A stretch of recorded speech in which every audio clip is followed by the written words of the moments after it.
Oi, gente, tudo bem? Eu sou o Mário Ávila da Imobsul e hoje o Pessoas que Fazem a Diferença é com a dona Edith Dalmolin Braga, que tem uma história muito linda e a gente vai compartilhar com todos vocês que nos acompanham aqui no nosso canal. A dona Edith, ela tem 92 anos e ela vai compartilhar com a gente um pouquinho da história dela aqui no nosso canal. E aí, dona Edith, me conta um pouquinho da sua história. De onde vem a dona Edith Dalmolin Braga?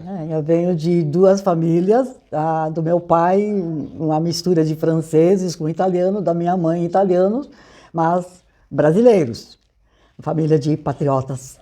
Que coisa boa. Foi com eles que eu aprendi a amar a minha pátria. E onde é que a senhora nasceu? Eu nasci em Mussum.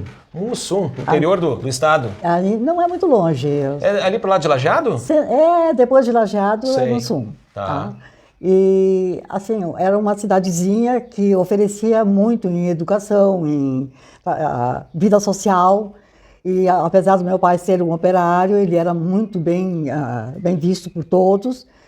Tinha dois clubes, tá? Um era mais elite, outro mais... Daí o meu pai foi convidado a fazer parte dos dois, ver quanto ele era querido daquela cidade, né?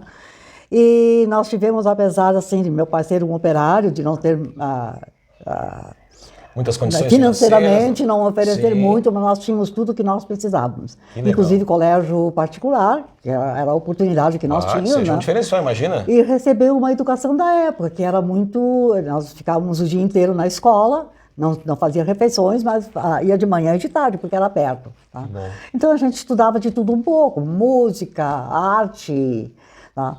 E era oferecido tudo que era muito bom. Que legal. Muita literatura, muito música. Era uma outra metodologia de ensino, né, dona Edith? Exatamente. Né? Tá. E me diz uma coisa, onde começa a história da dona Edith em Guaíba? Em Guaíba. Que é onde nós estamos inseridos agora. Nós mudamos para Guaíba até em função do meu filho. Nós tínhamos uma malharia em Porto Alegre e ele vinha a Guaíba com um amigo, tinha alguns clientes aqui. Isso nós estamos falando em que ano e quantos anos a senhora tinha na época? Em 1976, o Norberto terminou casando com uma moça aqui de Guaíba, a Círia Braga. Era conhecida Círia Braga, aqui, né? Depois de casada. Isso, e ela foi vice-prefeita da nossa cidade Ela foi também, vice-prefeita, né? exatamente. Foi diretora da escola que eu estudava também, era muito amiga da minha mãe também. É minha mãe que vai nos acompanhar, depois vai lembrar desse fato. A minha mãe adorava a dona Círia. A dona Círia foi uma pessoa muito querida aqui em Guaíba. Verdade, a mãe dela era do comércio, né? A dona Celina, todo mundo conhecia a dona Celina. Muito conhecida a dona Celina também. E ali o meu filho casou em 76 e veio para cá. E em 1980, 79, 80... eu tinha uma malharia em Porto Alegre, já estava com bastante dificuldade, os filhos já criados, né, já tinha passado por bastante experiência de vida, e ele entendeu que a gente deveria vir para cá. Que bom. E nós fomos o primeiro cozinha industrial foi na Pedras Brancas. 31 de dezembro de 1981, Riqueza de detalhes, hein? Eu e meu filho estávamos descarregando os alimentos que precisava para começar dia 1º de janeiro no refeitório. E a partir daí, depois o Norberto, muito empreendedor, ele começou a Alimensul depois de alguns anos da Pedras Brancas. Foi um trabalho excelente, foi um trabalho muito bom, experiência nova de vida, não? Então a senhora mudou do ramo de malharia para o ramo de alimentação? Exatamente. E o que fez a senhora mudar assim de malharia para alimentação? Por que mudaram assim de ramo? Olha, o Norberto era, na verdade, um apoio muito grande. Quando ele casou, ele veio morar em Guaíba e eu fiquei mais sozinha, né? Porque os outros filhos estavam estudando, tá? O Carlos já veio trabalhar na Riocel, não sei se você conheceu o Carlos e a Rosane. Não, eles não, mas a Riocel eu conheci porque eu trabalhei lá. Eu tinha lhe dito antes da nossa conversa agora gravada, eu tinha lhe dito que eu fui seu cliente lá, porque quando a Alimensul oferecia refeições na Riocel, eu trabalhei lá uma época. Então, diga-se de passagem, uma comida excelente. Muito obrigada. Muito boa. Eu me apavorei quando eu cheguei lá. Muito obrigada. Assim, eu sendo filha de italiana, né? A gente começou a cozinhar desde muito pequeno. Sim. Naquela época, as crianças podiam fazer as tarefas domésticas e a primeira coisa que a gente aprendia era cozinhar. Ouvia a mãe, ia fazendo. Sim. Ia fazendo as modificações, ia adaptando com os gostos das pessoas. Claro. Assim, foi muito estudo que a gente fez para poder administrar. a questão da higiene, esse contato com o povo, com um cliente bastante exigente, de Sim. gostos muito diferentes e de frequência diária. Bah. A frequência diária fazia a diferença. E como é fazer um cardápio assim, dona Edith? Porque era, no caso, vamos trazer um pouquinho, sair da Pedras Brancas, que hoje é Santer, né? Para aqueles que não conhecem, Sim. né? Hoje é a Santer, mas pensando na Riocel, que hoje é a CMPC, né? São 7 dias por semana, são 365 dias por ano, ou 66 quando tiver o ano bissexto. E como fazer um cardápio para que venha ficar bom, gostoso, que o pessoal seu não venha enjoar, que tenha tudo que precisa? Como desenvolver um cardápio assim, dona Edith? Quem não conhece, que não entrou nisso ali, não pode imaginar a complexidade disso aí. Eu imagino, eu só imagino.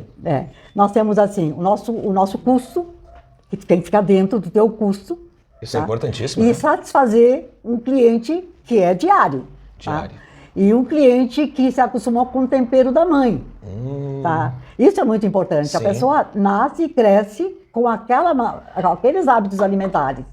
Tá? E para satisfazer esse tipo de cliente não é fácil. Acredito que Não é fácil porque, é como eu te disse, né? Sendo diário Sim. e sendo barato, tá? Tem que ser algo que caiba no bolso da própria empresa também, porque deve ser um custo grande. Exatamente. Né, gente? A empresa exige qualidade, Sim. tá? Mas ela paga aquilo que é possível pagar. Sim, dentro de um contexto econômico Aí tu também. tem que adaptar as duas coisas. Claro, né? claro. Então depois nós temos assim a sazonalidade, por exemplo, mas isso é uma montagem que se faz em 6 meses. Uau. Ele começa 6 meses antes a tu projetar um cardápio. 6 meses para por causa projetar um cardápio? da sazonalidade. Que legal. Então tu tem que cuidar assim, para fazer um custo, tu tem que ver assim, o que dá, o que é época? Agora é a época do tomate, da cenoura, Que legal. da alface. Tem o tempo que vai chover muito, tem o tempo que vai secar muito, então Sim. tu tem que adaptar esses custos. E o mais interessante, né, foi quando houve toda aquela movimentação de trocar a moeda. Ali no Plano Real, ali? Por ali ou um pouquinho antes? Nós tivemos uma época, meu Deus, agora eu esqueço como foi que começou toda essa história. Quando trocou o governo. Tá, entrou o Fernando Henrique ali, que trocou, acho que era Cruzeiro para o RV, que teve aquela tal de URV, enfim. Um pouquinho antes, tá? Então começou Cruzado uma novo, inflação. Sim, tá. De manhã era um preço, de tarde era outro. Meu Deus. Então tudo que nós tínhamos financeiramente a gente tinha que aplicar em comprar alimentos. Sim. Porque não dava para manter o preço e o nosso cliente não nos pagaria mais, porque nós tínhamos um preço congelado. Que desafio, hein, dona Edith? Foi, muito grande. E quantas refeições a senhora chegou a servir nesse tempo pegando, acho que não sei se foi naquele tempo da Riocel, que teve mais clientes, enfim. Qual é que chegou o número mais alto de refeições? A Riocel tinha 1.000, 1.200, mas nós tivemos, no tempo da parada, que chamava parada, Sim. passava para 4 a 5 mil refeições. Meu Deus, dona Edith. Então nós montávamos Dia, óbvio, né? 5.000 refeições dia. Na hora do almoço. Tipo assim, 5 no almoço. E depois à noite diminuía. Diminuía um pouco. Mas sempre tinha uma quantidade. Então era 24 horas. Meu Deus do céu. Mas tudo foi se montando. A gente era uma equipe. Claro. Eu e os filhos, nós éramos 4 sócios, né? Bah. E nós montamos um refeitório num galpão, Sim. onde tinha uma telha que ela aquecia muito. Uhum. Então a gente teve que montar tudo ali, montou tudo muito bonito, sempre tinha assim, Sim. A gente colocava folhagem, flores para deixar mais fresquinho, Sim. oferecia água gelada. Claro. Tá? Mas nós tínhamos que deixar assim, as pessoas que iam da distribuição, as copeiras, tá? Deixar alguém atrás, quando passava um determinado tempo, trocava a copeira para a outra ir descansar, Sim. se secar, porque era assim, um calor insuportável. Que coisa séria. Tá. Então era um desafio muito grande, mas a gente conseguiu vencer. Que bom. Outra coisa que eu vou lhe perguntar, mas eu acho que é uma pergunta meio assim, até nem deveria lhe fazer, mas enfim, a senhora deve gostar de cozinhar ou não? Eu sim. Gosta de cozinhar? E o que a senhora mais gosta de cozinhar? Eu gosto de cozinhar para a família. Para a família? E que tipo de comida a senhora gosta mais de fazer? O que eu faço em sábado? Eu faço Vamos lá então. Uma carne assada, tipo, sabe aquela carne que a gente coloca no forno? Tá? Sei. A carninha gordinha, tu bota o sal, depois a farinha e depois tapa com alumínio. Isso a senhora já está me convidando para vir sábado que vem aqui ou não? Não, estão convidados. Estão convidados, minha família é grande. Pode ser? Pode. Então tá, então a senhora prepara que vai ser forte. Eu gosto de fazer suflês, eu gosto de fazer comida que não leva farinha, que seja mais saudável. Olha Eu estou sempre pesquisando alguma coisa que que não seja engordante, né? Isso que eu preciso, dona Eu Edith. gosto muito de fazer panquecas. Eu gosto também. Eu tenho um problema, eu gosto de um monte de coisa assim, de comida. Por isso que eu tô meio gordinho assim, né? Eu gosto de uma comidinha que Mas me vamos mole. ver a verdade, comer é um prazer, né? É bom. Vai ter que cortar essa parte aí. É bom comer. Essa parte pode cortar ali no dia, que você não Comer é um prazer, né? É bom, né? E com companhia é melhor ainda, né? Melhor ainda, com certeza, com certeza. E me diga uma coisa, dona Edith, além dessa parte empresarial da senhora, a senhora também fazia algum tipo de trabalho social? A senhora gosta disso? Paulo, que era o meu sócio primeiro na Pedras Brancas, a gente sempre ia para as vilas levar alimentos, a gente no Natal fazia os panetones, levava lá para a vila, começamos a conhecer essas vilas mais pobres ali. E uma coisa interessante, tá? Quando a nossa central veio para cá, que a empresa aumentou, tá? Que nós pegamos a Celupa, nós tivemos 15 restaurantes, na verdade. Quantas cozinheiras ao total, só de curioso? Oh, Jesus. Nutricionistas tinha mais de 20. Mais de 20 nutricionistas? Sim. Dona Edith. Inclusive, nós tínhamos um açougue. Então, tinha uma nutricionista só para o açougue.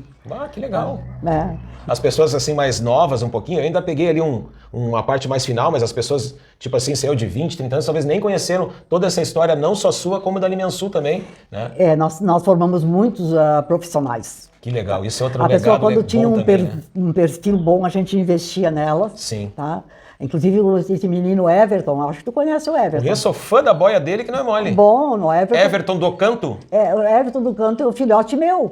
Everton, tamo junto. Ele que faz? O Everton é meu, além de ser meu amigo, é meu irmão em Cristo, e além disso ainda é um cara que faz uma comida espetacular. Eu adoro ele. Os maiores momentos, os mais especiais da nossa família de jantares foi o Everton que fez. Isso aí. A senhora ensinou bem ele, hein? Eu posso contar a história do Everton? Pode. Assim, quando nós pegamos a Rio Cel, tinha uma outra empresa lá. E ficou muito a desejar na questão de organização e limpeza. E toda a equipe foi para dentro dos refeitórios, para dentro da cozinha. E eu estava na supervisão e o pátio estava muito sujo. Eu digo, como é que o pessoal da manhã vem almoçar com esse pátio sujo? E o pai do Everton, ele trabalhava conosco, ele é serviços gerais. Sim. Tá? Ele fazia de tudo. E ali eu perguntei, onde é que está o Everton? Ele disse, está em casa. Então mandei buscar o Everton para me ajudar a limpar o pátio. Ele tinha 15 anos. 15 anos? Então o homem começou a trabalhar cedo então, hein? Não, 15 anos de idade e ele foi lá para me ajudar a limpar o pátio. Limpar o pátio só? Sim. E no dia seguinte, tá, eu pedi para eles, olha, bota esse menino ali para serviços gerais, tá? E ali ele foi para serviços gerais, depois ele foi lavar panela, depois ele começou, e a gente ia acompanhando o perfil. Claro. Tá? O Everton tem uma formação muito boa, profissional. Profissional, ele muito fez bom Senac, mesmo. Olha aí. O Everton, mandado por nós, ele tinha um tempo para ele poder estudar, e a gente sempre investiu nele. Que legal. E eu queria muito bem a ele. Que legal. Assim, extremamente bem educado. Ele vai nos acompanhar aqui ele acompanha o nosso canal, ele vai ver toda essa entrevista sua aqui. Sempre muito gentil. Que bom, tá? que bom. Uma pessoa de boa índole, tá? E assim, a família toda trabalhava lá. A madrasta, que na verdade era a mãe, a dona Yolanda, o pai dele, que a gente chamava de Tucutuco. Tucutuco? Quando precisava fazer alguma coisa, chama o Tucutuco, vem pintar essa parede hoje durante a noite. O Tucutuco era pau para toda obra? Para toda obra. Inclusive, depois quando eu aprendi a dirigir com 65 anos... Como é que é? A senhora aprendeu a dirigir com quantos anos? 65. Mas hoje tem essa mulherada, hoje não está com coragem. Hoje não, algumas não têm coragem, acabam deixando para depois e acabam não dirigindo. Não. E a senhora começou com 65? Eu fui fazer terapia, porque eu tinha uma dificuldade muito grande. Meu marido sempre garantiu que eu não era capaz. Eu acreditei. Ele disse que não era, a senhora na época acreditou. E aí o pobrezinho do Tucutuco, eu botava ele no carro e eu fazia supervisão dos refeitórios, eu dirigindo na BR. Viu, gente? Quem está pensando se é a hora de aprender a dirigir ou não, enfim, a dona Edith começou a dirigir com 65 anos. Então, gente, se tu tem 20, 25, 30, 40, 50, não é tarde aí, ó. A dona Edith está encorajando todo mundo aí, ó. É não fugir do desafio. Não fugir do desafio. Não fugir Legal, do boa desafio. frase. Tá. Não fugir do desafio. Bem, e aí, voltando para o nosso trabalho social, como é que foi, então? Bom, eu sempre tive isso porque aprendi com a minha mãe. Sim. Aí toda a família tem, tá? Sim. E ali, eu e o Paulo, a gente sempre levava alimentos para o Ronca-Tripa. Ronca-Tripa, conheço. Conheço o Ronca-Tripa. Depois nós viemos aqui para a Celupa, depois nós criamos a Central, porque começamos a ter vários restaurantes. Tá? Então a gente centralizou tudo ali e distribuía para os restaurantes. Tinha os caminhões. E ali, de noite, quando os caminhões voltavam das unidades, eu já tinha panela térmica de 300 litros, tá? E nós tínhamos açougue. Aí eu já tinha fervido os ossos para fazer sopa. Ok. E quando eles voltavam com a margem, chamava margem de segurança. Sim. E quase sempre sobrava toda aquela Sempre comida. sobra uma coisa difícil, né, acertar, Muitas né? vezes, mas tinha que levar a margem de segurança. Sim, tem que levar. Então eu pegava a margem de segurança, abria as caldeiras, que eram de aço inox, e a comida era perfeita. Sim, a mesma comida que Aí, foi servida meio-dia, enfim. botava dentro daquele caldo, botava nos caldeirões e os motoristas levavam lá para a vila. Que legal. De noite. Que legal. E eles queriam o meu escalpo. Ah, é? Ah, queriam. Que coisa boa. Ah, que legal, que legal. Mas são todos meus amigos até hoje. O Nilton, que trabalha aqui na Guilhermina. Ah, na Guilhermina, O conheço. Adalberto, que Gosto trabalha muito da na- comida da Guilhermina também. O Adalberto trabalha hoje numa empresa do meu filho ali em Eldorado do Sul, na Milclean. Ah, sei, Tá? onde é que é ali também. E outros meninos que tinha ali, Sim. tá? E eles que faziam essa tarefa. Tá certo. E a senhora sempre teve, assim, bastante envolvimento com obra social? E onde é que a senhora fazia essa obra social, assim? Algum clube, alguma... Nas vilas, Às vezes mais no Rotary, que a senhora tinha me dito, no né? Rotary começa assim. Eu tinha uma menina aí do IP, a Adriana, ela me procurou, disse, ai, dona Edith, disse assim, é tão triste aquela vila. Eu sei que a senhora faz. Nesse tempo eu já tinha parado de trabalhar. Não, eu não tinha parado ainda, eu estava na Sojipa. Sim. E ela me pediu muito. Até um dia eu fui lá ver como é que era. Ver a situação que eles realmente enfrentavam Era um lá. caos. E Sim. quem incentivava ela muito era o presidente do Rotary, o Zé Luiz. Ele era presidente do Rotary na ocasião, Rotary de Guaíba. o Farrapos. Ah, de Farrapos, Tá. Porto Alegre. Tá. E aí eu fui com a Adriana. Tá. Primeiro nós pegamos assim, o Bienete, ele tinha um galpão e tinha uma cozinha com um fogão a lenha. Tá. E ali nós começamos a fazer comida para umas crianças ali. Mas era um caos, era muito ruim, tá? Muito ruim. Até as meninas ali, elas visitaram também, mas elas acharam assim que era muito difícil. Sim. Ali ele tinha cocheiras Ah, tá. e eu pedi para o Rogério, digo, deixa nós fazer, a cocheira está desocupada, deixa eu fazer uma reforma e fazer uma cozinha ali para fazer comida para as crianças. Sim. Aí ele deixou, a gente derrubou uma parede, Que legal. botou azulejo toda a volta, e volta de novo o tucutuco, né? Tucutuco de novo, tucutuco vai e volta esse tucutuco aí. Aí a gente colocou o piso, ficou bonitinho, Aham. colocamos tudo que precisava, sempre sobra alguma coisa da empresa, a gente vai... sim. E a Adriana cuidava da parte assim, da higiene das crianças, da recreação, e eu cuidava da parte da alimentação. Que legal. E nós chegamos a ter 40 crianças. Bah. Eu não vou contar a história porque é muito longa. É muito longa. Por que que uma pessoa vai para o crime? Ah, tá. Tá? Sim. Então ali nós aprendemos muito bem. Sim, Tá? sim. É o desamparo, é o desamor, né? É o modelo que a criança vive. O ambiente, enfim, tudo, né? Tudo, né? tudo. Que coisa. Bom, é muito triste, mas enfim, ali, né? o Rotary, tá? Eles nos ajudavam sempre com algum dinheiro para o gás. Tá? Sim, sim. Assim, eles não estavam no momento muito interessados naquela, era mais coisa do Zé Luiz e da Sim, Adriana. sim. A Adriana tinha aquilo no coração e ela queria fazer. E aí eles construíram a VOP, hoje chama a VOP, que tem ali, eles têm um pavilhão, Sim. e quem cuida desse trabalho social hoje é a Silvia. E eu e a Adriana ficamos 5 anos ali. Sim. Tá? E eu te digo uma coisa, nós comemos o pão que o diabo amassou, Sim. porque era muito difícil. Era muito. complicado. E ali, quando a nossa cozinha estava pronta, pede uma coisa para um, pede para Sim, outro. sim. Até o Edgar, lá da Movilar, nos deu os móveis de cozinha, Sim. outro deu o fogão. Sim, cada um ajudou um pouquinho. E cada um ajudou um pouquinho, e nós montamos uma cozinha e um refeitório. Que legal.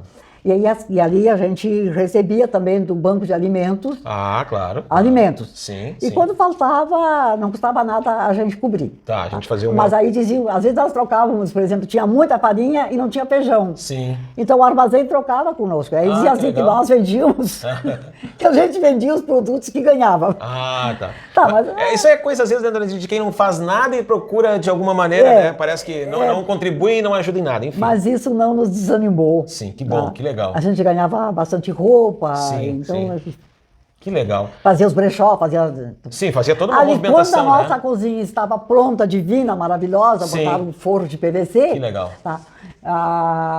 Levantaram de presente de grego uma montanha de forrações da feira, aquela feira que tem no Coelhão. Ah, tá, uma feira que tinha no Coelhão. Aham. Mandaram para lá e botaram no meio do salão, um salão limpo. Barbaridade. Eu enlouqueci quando eu cheguei lá. Eu digo, mas o que é isso, gente? A gente luta tanto para manter isso Pra limpo. manter e organizar, né? Aí eu pedi, eu digo, vocês vêm tirar isso daqui. Aí Sim. botaram nos fundos. Botaram nos fundos e tinha um caseiro lá que foi Aham. colocado lá, de Sim. bobeira, tá?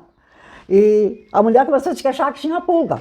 Eu digo, olha, as pulgas não são minhas, tu dá um jeito nela. Dá um jeito nessas pulgas aí. E aí o que ele fez? Um sábado de tarde, quando nós estávamos com as crianças ali, ele botou fogo na forração e Meu Deus do queimou céu. a nossa cozinha. Queimou tudo. Jesus Queimou do tudo. céu. Meu A Deus. gente rapidamente tirou as crianças lá de dentro, Sim. porque assim, queimou como se fosse um papel. Meu Deus. Aí queimou todas as nossas coisas, né? Claro, claro, claro. E ali a gente começou tudo, Teve que meio que recomeçar tudo de novo. tudo de novo, né? E Dona assim, Edith, então hoje a senhora está com 92 anos, é isso? 92. E quais são os planos da Dona Edith agora, com 92 anos? Hoje, o que a Dona Edith sonha em fazer, ou de alguma maneira ainda faz hoje, Não, com 92 anos, eu tenho- para ficar de exemplo para esse povo todo que está nos vendo? Nós temos conversado muito sobre a situação da educação das crianças. Uhum. Se nós não educarmos o pequeno, Sim. tá? Não vamos ter um adulto de qualidade, tá? E eu sempre fui muito... Nós tínhamos uma biblioteca ali nós ganhamos muitos livros. Sim. Nós tínhamos uma biblioteca ali, a gente Aham. incentivava muito as crianças a Importante. leitura. Eles ganhavam, assim, café da manhã, almoço e café da tarde. Bah. Tá? Então, quem ia no colégio de manhã, almoçava quando voltava da escola. E quem Fazia ia... um turno inverso, então. que a gente costuma dizer, exatamente, mas todos almoçavam. Né? Ah, que tá? legal, que bom. E assim, as mães, infelizmente, tinha dias que elas não estavam se dando muito bem, tinha alguma rixa comigo e com a Adriana, elas iam tirar as crianças da mesa, Que coisa as séria. crianças com um prato feito na frente. Tá? E as crianças diziam assim, ah, dona Edith, o dia que a senhora não veio, a comida não tá bom. Que legal. Fazer Que as bom. coisas com amor. Isso é o tempero principal, né, Dona Edith? Como eu te disse, nós tivemos uma educação onde aquilo que era o melhor em música, em literatura, em hábitos, tá? Em educação, tá? Jamais se entrava numa sala de aula sem cumprimentar todo mundo. Tá? A gente fazia fila, cantava hino nacional. Tá? Eu fui do tempo do Getúlio Vargas. Getúlio Vargas, só ouvi de passagem assim não é Mas fala bem dele, porque eu ouço falar bem dele. ele botou ordem, botou disciplina, ordem. tá? Sim. E claro que algumas classes não gostaram disso. Ah, claro, tá? sempre. Mas ele nunca tirou a liberdade de crença, nunca tirou a liberdade da nossa maneira de pensar, Sim. nunca tirou a liberdade de ninguém. Tá? Outra coisa que eu ia lhe perguntar, para ficar de dica também para aquelas pessoas que nos acompanham no nosso canal. Como chegar aos 92 anos de idade, como a senhora, ter esse pique, ter essa lucidez, ter essa vontade de viver, enfim, como se faz, Dona Edith, para chegar na idade que a senhora está assim? Porque já vamos pensar que a maioria já nem chega, mas chegar na sua idade, com 92 anos, com todo esse pique seu, é diferente. Bom, eu acho que o primeiro privilégio é da natureza, né? Sim. Da minha genética, né? Tá. Claro que meus irmãos morreram mais cedo que eu, né? Aham. Mas ainda tenho 2 irmãos que trabalham. Um tem 87 anos, ele tem quase 70 anos de cartório lá em Porto Alegre. Barbaridade. E o outro está com 79. 79, 2 guri. Perto da senhora, assim, meio uns guri, né? Dois guri. Quando Dois eles guri, só vêm, tem 92. quando a gente se 70 e poucos encontra, é muito amor. É muito amor. Que legal. É isso aí. Que legal. E todos eles são mais ou menos assim, aprenderam muito bem com a mãe, são pessoas extremamente generosas. Sim, tá? que legal, que bom. E eu tenho muito amor por essa família. Eu acho assim, ó, a gente precisa aprender a amar. Primeiro assim, ó, Deus presente sempre. Tá? Nasci e me criei com esse respeito todo. Né? A senhora sabe que se a gente for pegar essa palavra que a senhora acabou de dizer agora, amor, se nós formos para a Bíblia fala em um determinado parte dela lá, que ainda que a senhora, qualquer um falasse a língua dos anjos, se fosse como o sino que retine, enfim, se nós fizéssemos tantas outras coisas, mas se nós não tiver amor, que é o que a senhora acabou de dizer. Paulo nos escreve. Paulo, isso. Coríntios. Isso. Eu esqueci. Coríntios 13. Tá aí, ó, viu? A Dona Edith tá, não precisa nem dizer pra vocês, né? Então, Não, mas isso aí eu tenho ainda a minha primeira Bíblia, Ah, é? eu ainda tenho ela. Que legal. Apesar de ela ter dado de mão em mão, ela perdeu Sim. uma parte. E aí o meu filho, o Paulo, ele encadernou e me deu de volta a minha Bíblia antiga, tá? Para mim foi um grande presente. Sim. Tá? quem me passou na minha casa, eu morava na Vila Triângulo e vendendo Bíblias, eram as Irmãs Paulinas. Ah, sim, sim. E ali... Eu não conheço, mas enfim, o nome eu conheço.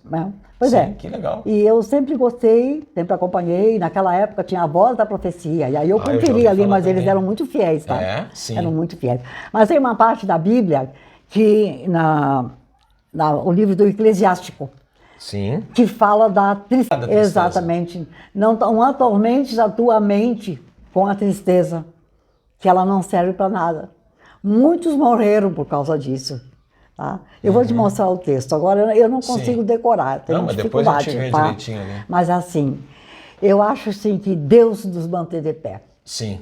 Sim. Eu te passei por depressões violentas, tá? E até não faz muito tempo que eu passei por um episódio que eu não entendi o que aconteceu comigo. Sim.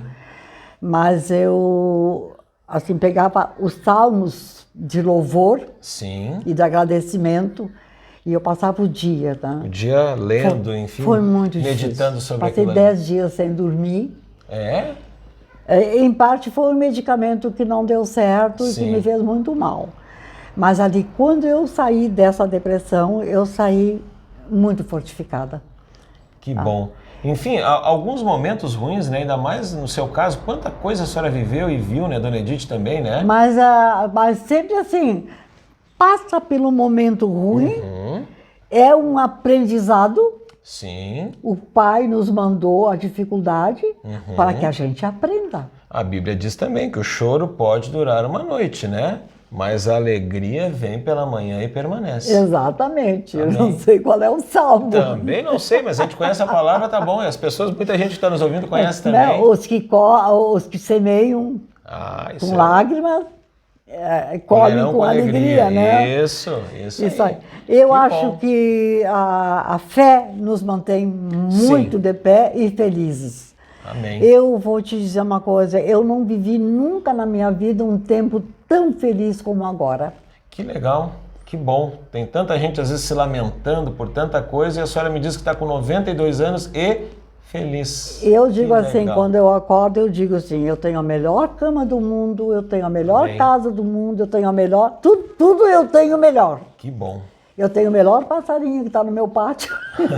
Está assim, passarinho. Tá assim, cheinho. Tem um E o sabiá. pátio da Dona Edith, vocês não podem ver aqui, contemplar, mas é a coisa mais linda aqui. Ela mora aqui em Guaíba, no Engenho, no bairro Engenho, aqui numa esquina toda arborizada, muito linda aqui. Um dia poderão vir visitar a Dona Edith Eu acho aqui. que amar aquilo que nós temos, Sim. amar as pessoas como elas são.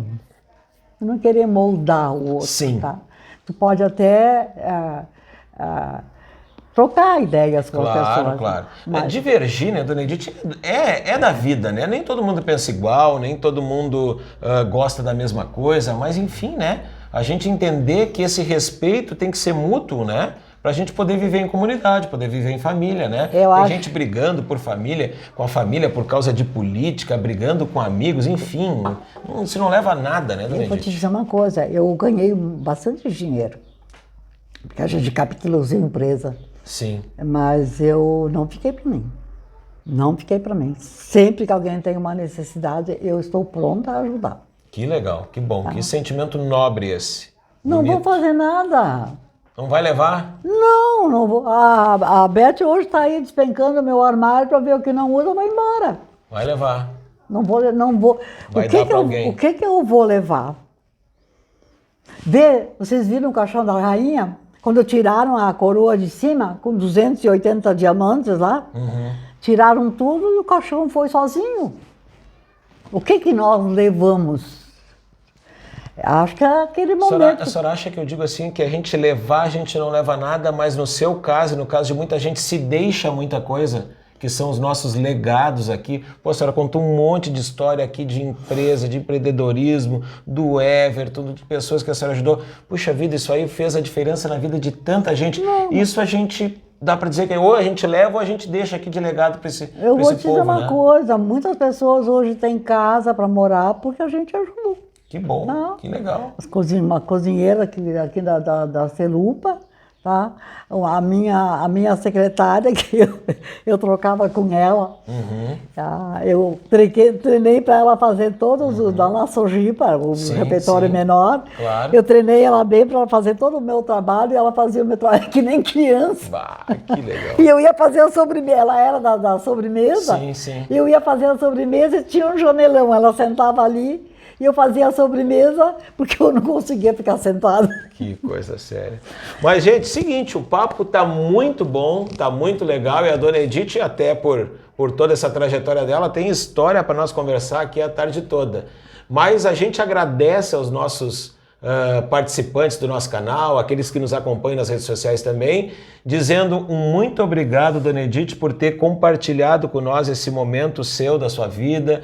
Obrigado por a senhora ter aberto a sua casa para a gente conversar com a senhora um pouquinho e a gente poder trazer um pouquinho da sua história para o nosso canal da Imobsul. Obrigado por tudo, que Deus possa lhe abençoar e que a senhora possa continuar com essa vitalidade, com essa disposição que a senhora tem aos 92 anos. Então, eu tive um prazer enorme conhecer vocês e a tua esposa ajudou muito a minha filha. Que bom. Muito que bom. mesmo. Eu digo que assim, eu desenvolvi um amor muito grande pela tua esposa, pelo que a Sandra fala nela. Tá? Que legal. E eu digo assim, como mensagem, eu digo, amem o nosso Deus, amem a nossa pátria, o chão que nós pisamos, tá?